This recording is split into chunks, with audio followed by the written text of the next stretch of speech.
I'm about as real as they come. All my beats tailored by Joe. House Digital. Maserati Rick in Detroit, convertible bird in Miami. Graduated summa cum laude, strip club made a tsunami. Carlton Hines with the ball game, Grateful Edmonds with the snowflakes, Craig Pettis in the M-Town, Sal Magluta with the boat game, Falcone with the cocaine, like Freeway Ricky with the plug game, like Monster Cody in South Central, Larry Davis from close range.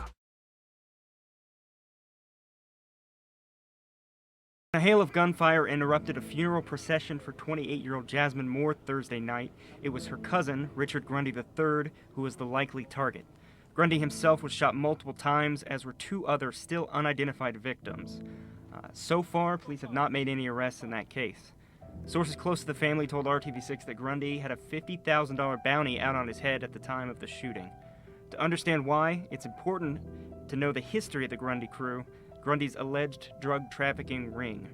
In October 2015, officials from IMPD, the Marion County Prosecutor's Office, and federal law enforcement announced the arrest of 11 members of the Grundy crew, including Grundy himself, on a slew of charges ranging from drug dealing to criminal gang activity. As part of that case, prosecutors linked the Grundys to at least 7 murders going back to 2013.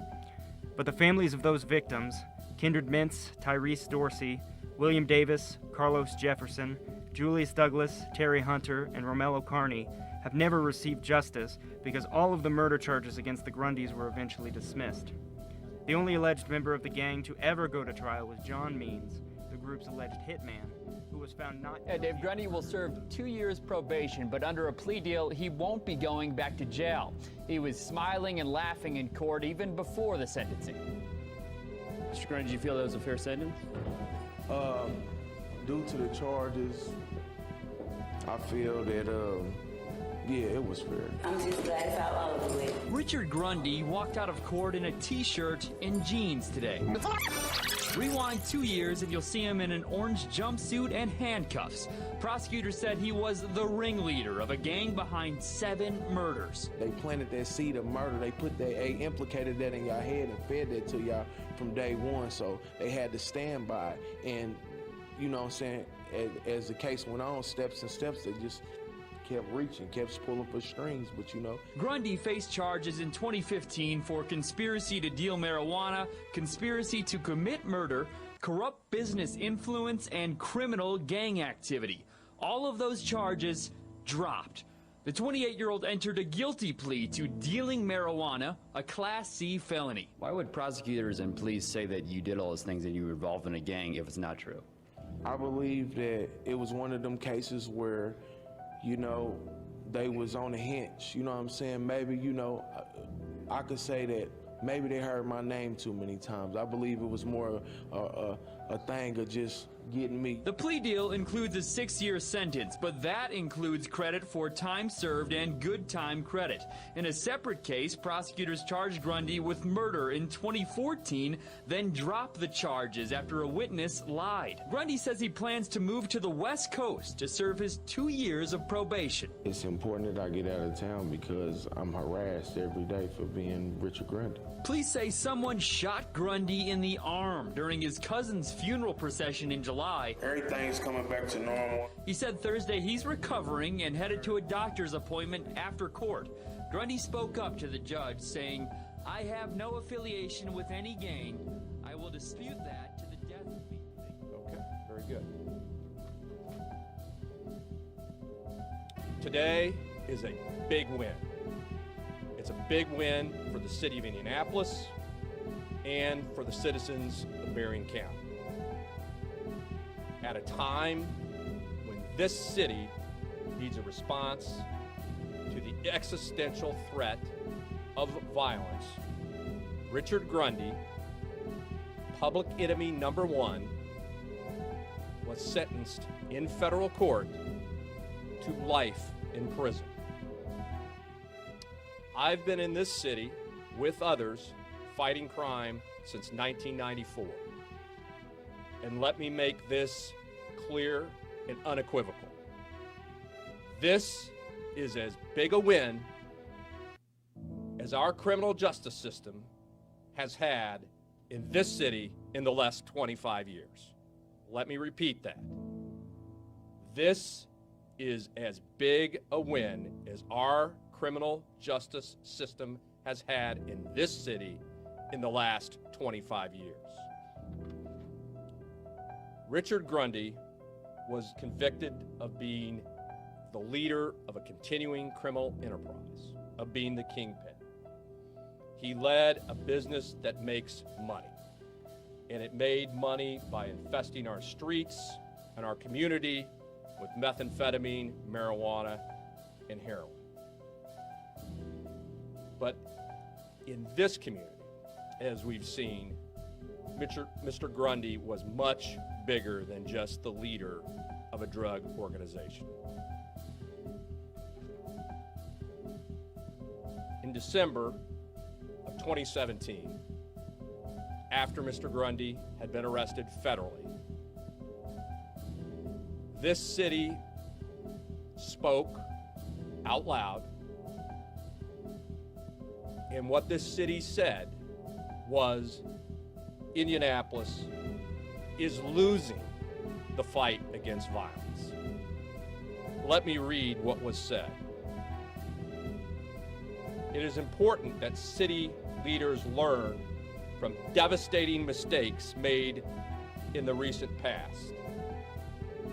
Police and prosecutors have struggled for years to solve murder cases in the city, in large part because violent drug gangs have terrorized and killed witnesses. As Indy Star reporters Tim Evans and Ryan Martin have documented in a devastating series of stories, authorities in 2015 arrested Richard Grundy and 10 of his associates on murder and drug racketeering charges. Police at the time said Grundy and his crew were responsible for at least 10 violent deaths. Others have put the number much higher, in the 20s. But as we know, and as Mr. Grundy mentioned in his press conference, the case fell apart. Grundy never even went to trial for any of those deaths. Between 2007 and that 2015 case, Grundy was arrested at least 7 times, including on serious drug and gun charges. But he was convicted of only 5 misdemeanors and 1 low-level felony. Evans and Martin's series is a shocking example of the criminal justice system and the criminal justice system's struggle to keep suspected violent criminals off the streets. So externally, if you look at this case, you're looking at just another drug dealer sentenced to life. But if the community is saying, through the media, through you all, that this guy is getting away with murders and he's not even brought to trial, that's what you're saying. What are the people that live in these neighborhoods saying?